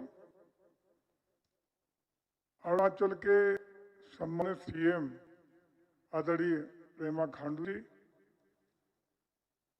माननीय रिनपोचे डुमके जी, हमारे भारत सरकार के माननीय मंत्री जिन्हें आप अभी सुन रहे थे, आदरणीय प्रोफेसर एस.पी. सिंह बघेल साहब, महासचिव अंतर्राष्ट्रीय बुद्ध कॉन्क्लेव फाउंडेशन, अध्यक्ष LBA and LGA बेच्चू Saxena ji, हमारे यूपी के वरिष्ठ IAS और माननीय मुख्यमंत्री उत्तर प्रदेश के सेक्रेटरी IAS श्री सुरेंद्र सिंह जी, यूटी लद्दाख के टूरिज्म सेक्रेटरी और अन्य सभी उपस्थित मंचासीन और प्रांगण और सभागार में मौजूद बहुत बहुत सम्मानित भाइयों, बहनों भिक्षु और अन्य सभी विभिन्न अंतर्राष्ट्रीय फोरम से आए हुए डेलीगेट्स, सभी का हार्दिक स्वागत, अभिनंदन और वंदन है। खास रूप से बुद्ध पूर्णिमा के पावन अवसर पर हिमालय की गोद में बसे लद्दाख की इस पुण्य भूमि पर भगवान बुद्ध के पवित्र अवशेषों की प्रदर्शनी के बीच उपस्थित होना हम सभी के लिए अत्यंत गौरव का क्षण है। यह प्रदर्शनी तथागत के शांति, करुणा और मानवता के उस सार्वभौमिक संदेश का सजीव साक्षात्कार है जिसे बुद्ध जी ने संपूर्ण विश्व को प्रदान किया था। आज भी हमारे माननीय प्रधानमंत्री कहीं भी विश्व के अनेकानेक देशों में गए, उन्होंने हमेशा कहा है कि जहां दुनिया ने युद्ध दिया है, भारत ने बुद्ध दिया है। आज हम इन पवित्र अवशेषों के समक्ष नतमस्तक हैं। तब ये अवसर हमें सीमाओं से परे जाकर वसुदेव कुटुंबकम की भावना को आत्मसात करने और मानवता के कल्याण हेतु बुद्ध के मार्ग पर चलने की प्रेरणा देता है। लद्दाख की यह भूमि अपनी सांस्कृतिक विरासत और आध्यात्मिक ऊर्जा के साथ साथ इस दिव्य आयोजन को और स्मरणीय बना रही है। लेह की धरती पर भगवान बुद्ध के पवित्र अवशेषों का आगमन न केवल ऐतिहासिक है बल्कि आध्यात्मिक और सांस्कृतिक पर्यटन के नए युग का शुभारंभ भी है। उत्तर प्रदेश के सिद्धार्थनगर स्थित पिपहरवा से वर्ष 1898 में प्राप्त 6वीं शताब्दी ईसा पूर्व के ये अवशेष, मूर्तियां एवं पांडुलिपियां भगवान बुद्ध की उपस्थिति और उनकी सार्वभौमिकता के सशक्त प्रतीक है। यह दुर्लभ प्रदर्शनी देश और विदेश से आने वाले श्रद्धालुओं और पर्यटकों को विशेष अनुभव प्रदान करने का सौभाग्य देता है। वर्तमान वैश्विक परिदृश्य में जब दुनिया के कई देश युद्ध और संघर्ष की विभीषिका से जूझ रहे हैं, ऐसे समय में भगवान बुद्ध का शाश्वत संदेश और अधिक प्रासंगिक हो उठा है। जिस प्रकार आज दुनिया अशांति, निराशा, क्रोध, ईर्ष्या, हताशा और चिंता जैसे नकारात्मक भावों से जूझ रही है, उससे मुक्ति का मार्ग हमें तथागत के उपदेशों में ही दिखाई देता है। बुद्ध पूर्णिमा की त्रिविध पावनी के रूप में भी जाना जाता है। इसका महत्व स्वयं तथागत के जीवन की 3 घटनाओं से जुड़ा है। प्रथम, इसी पावन पूर्णिमा के दिन भगवान बुद्ध का जन्म लुम्बिनी की पुण्य भूमि पर हुआ था। द्वितीय, इसी पूर्णिमा में बोध गया में उन्होंने कठोर तपस्या के पश्चात ज्ञान की प्राप्ति कर बुद्धत्व को प्राप्त किया था। तीसरा, इसी पूर्णिमा के दिन कुशीनगर की पावन धरती पर उन्होंने महापरिनिर्वाण प्राप्त किया था। इन्हीं 3 दिव्य ऐतिहासिक घटनाओं के कारण यह पावन दिवस त्रिविध पावनी के रूप में विख्यात है, जो जन्म, ज्ञान, निर्माण और तीनों को अद्भुत संगम का प्रतीक है। उत्तर प्रदेश बौद्ध सर्किट हम लोगों ने बनाया हुआ है, जिसके अंतर्गत कपिलवस्तु, कौशाम्बी, कुशीनगर, श्रावस्ती, संकिसा और सारनाथ जैसे बौद्ध धर्मावलंबियों के लिए प्रमुख तीर्थ स्थल के रूप में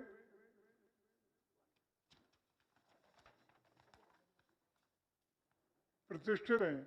इसमें सारनाथ वह तपोभूमि है जहाँ तथागत ने मानवता को पहला धर्मचक्र परिवर्तन का संदेश दिया।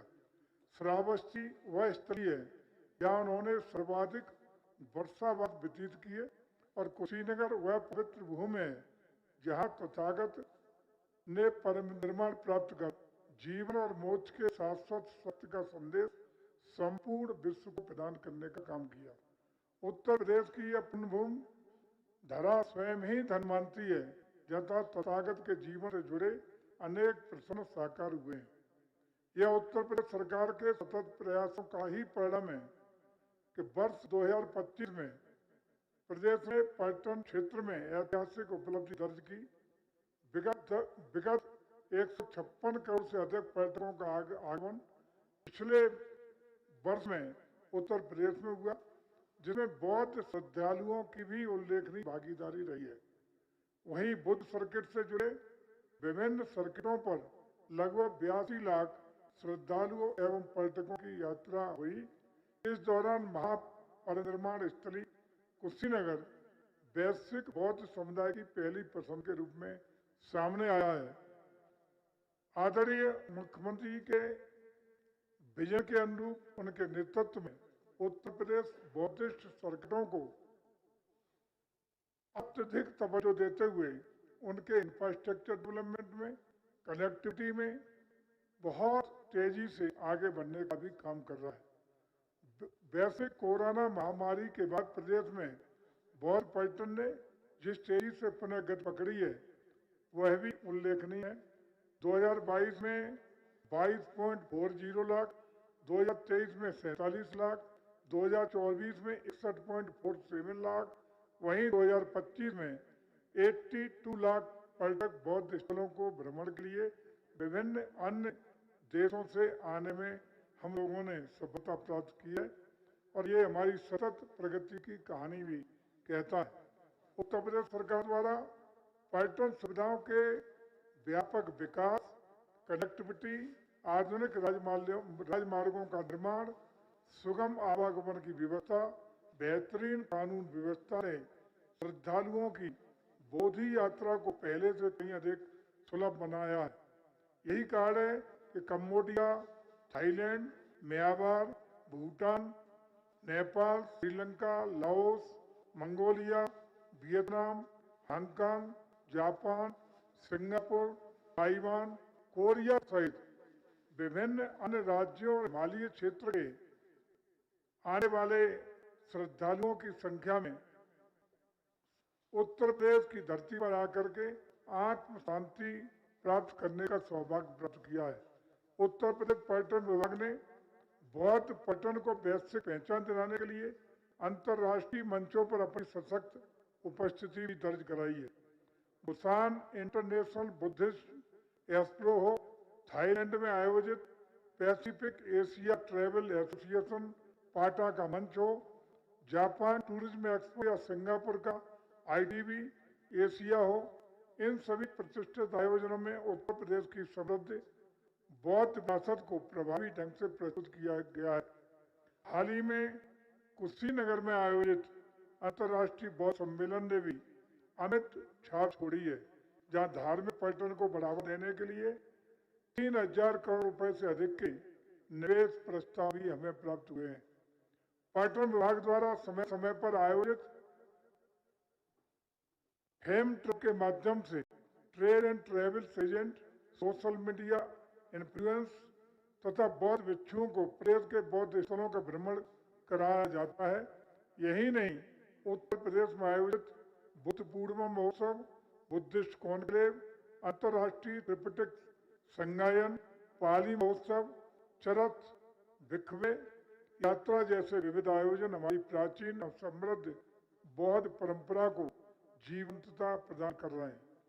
मुख्यमंत्री आदरणीय योगी आदित्यनाथ जी के नेतृत्व में प्रदेश सरकार ने भगवान बुद्ध से जुड़े पवित्र स्थलों के समग्र विकास को सर्वोच्च प्राथमिकता देने का काम हो रहा है।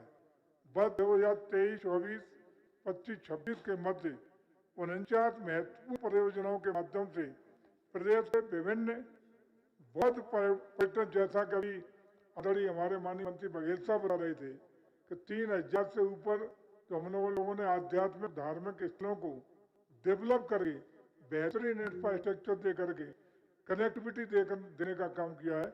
उसमें हम लोगों ने उन 3000 परियोजना में ही अगर जोड़ लें तो 49 परियोजनाएं बौद्ध डेस्टिनेशन की हैं, जिनको हम लोगों ने 226.08 करोड़ रुपए से डेवलप करने का काम किया है।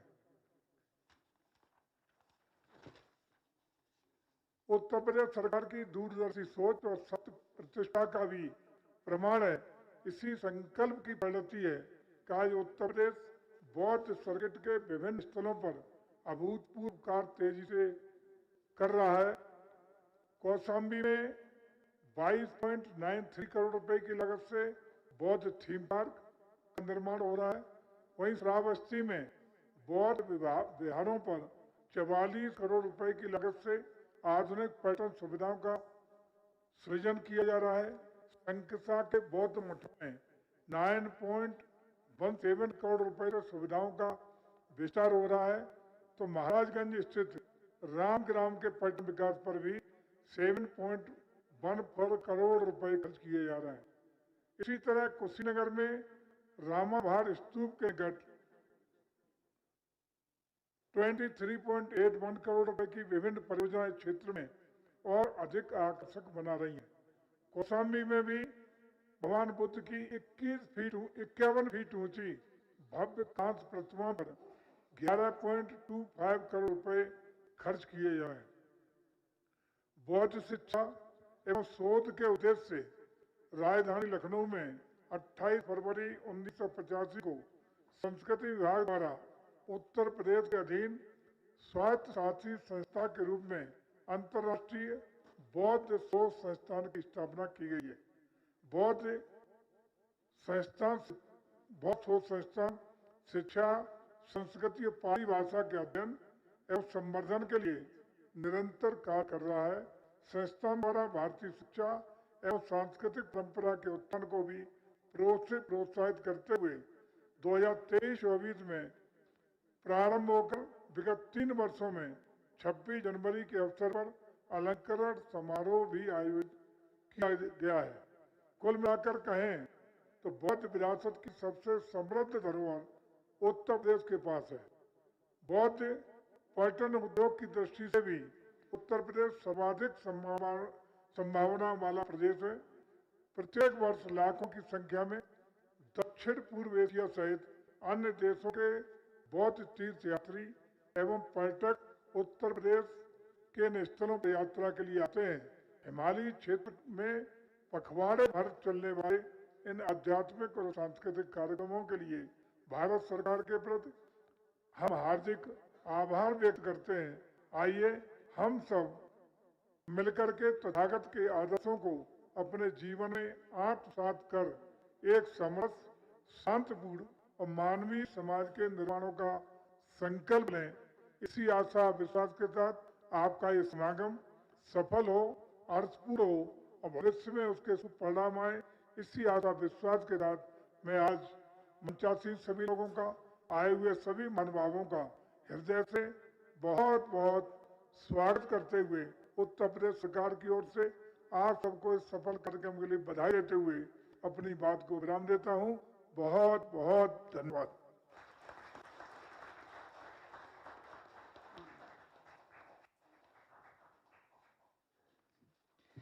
Thank you, sir. Given that after Gautam Buddha became the enlightened and spent a majority of his time in Uttar Pradesh, the government of Uttar Pradesh would like to present mementos to the dignitaries on the dais. Shri Jaiveer Singh, our special guest, would like to present to the dignitaries.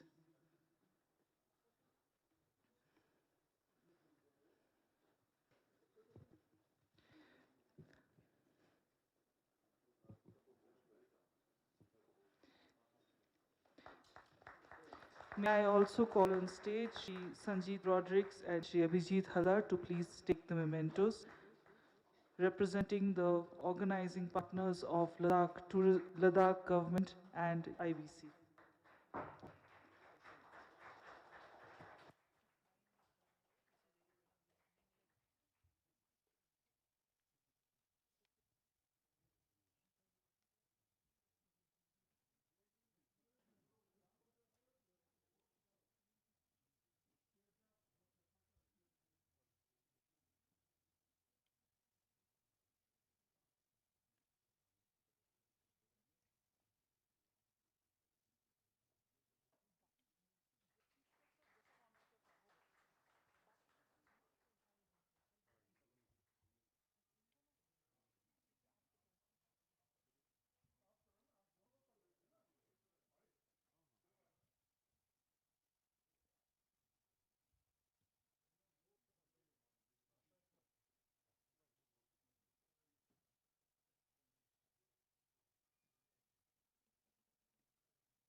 Representing UT Ladakh Administration, Sri Sanjeet Rodrigues.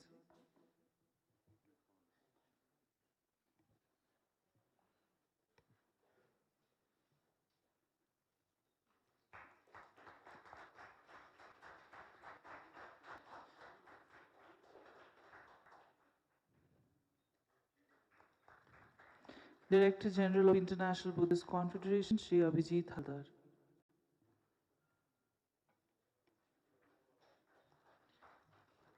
On behalf of the organizers of this conference,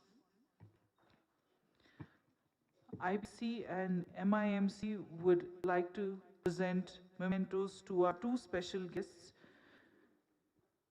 Shri S.P. Singh Baghel and Shri Jaiveer Singh. I request Bhikkhu Sanghasena to please give away the mementos.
Our special guest, Shri S.P. Singh Baghel, has to, yes, he has flight and he has to leave. Thank you, sir, for your presence and making time in your busy schedule.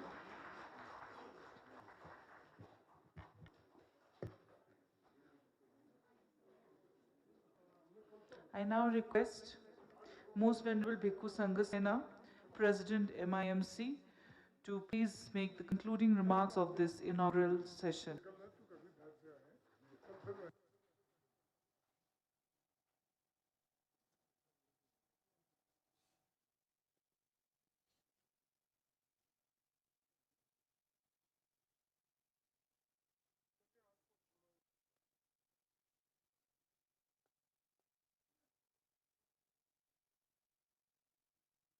नहीं होगा इतने अच्छे अच्छे लोगों ने बोला है मुझसे साहब ने इतना अच्छा बोला मेरा कौन सुनेगा चलो आपने रिक्वेस्ट किया तो कुछ तो बोलना पड़ेगा बुद्धं शरणं गच्छामि धम्मं शरणं गच्छामि Sanghang Saranang Gacchami. May all the Buddhas and Bodhisattvas, Devas and Nagas, saints and sages from all the directions of the universe may kindly look at us and shower their blessings upon all of us for the success of our coming together in this place on the top of Himalayas.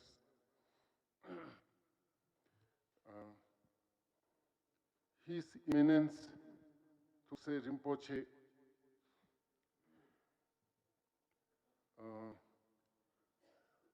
Rinpoche Shatse Khensur Rinpoche, very difficult to pronounce Rinpoche, आपका नाम, the Honorable General Secretary General of the IBC,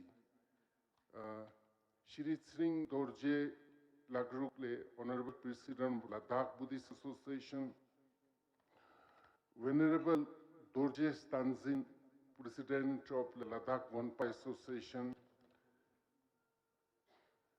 Shri Sanjit Rodriguez,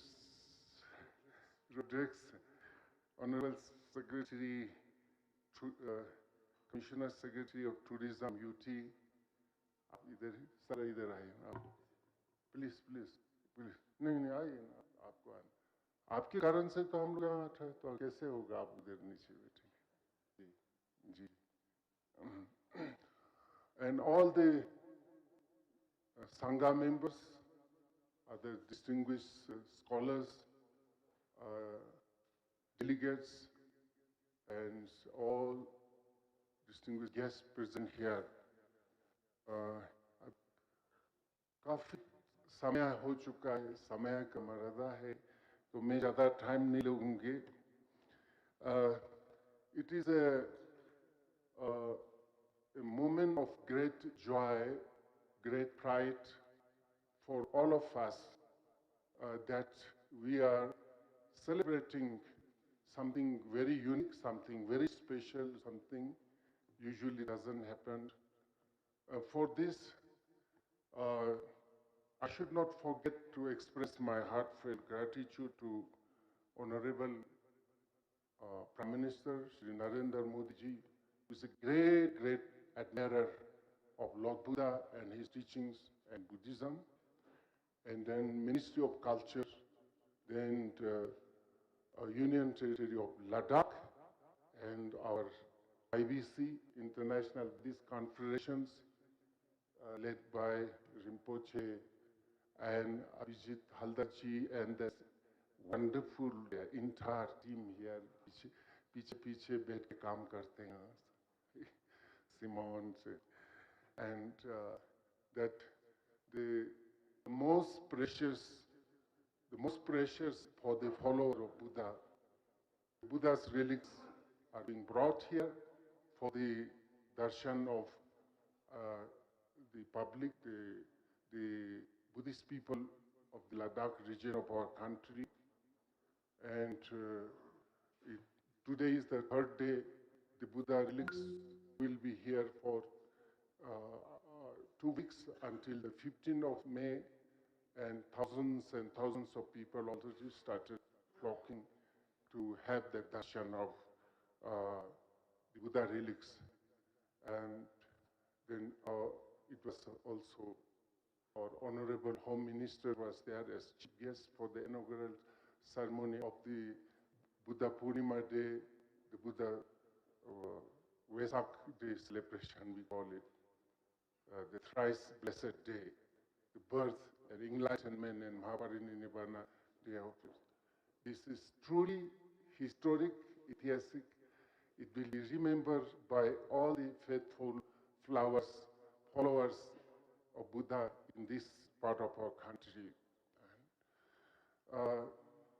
India, Bharat, our great country, is the birthplace of this great religion known as Buddhism. And it started with the light of Buddha Gaya, light of Bihar, light of India, light of Asia, now the light of the world. And however, in course of time, slowly decline and disappear from most part of our country. But it is in this, the Indian Himalayan part, the faithful devotees have preserved these precious teachings. And today, the Buddha relics coming here, I have mentioned in my social media, Buddha is coming to Ladakh. Buddha is visiting Ladakh. And we really, truly feel it. So in this connection, our UT administration, under the guidance of our Honorable Lieutenant Governor, Chief Secretary,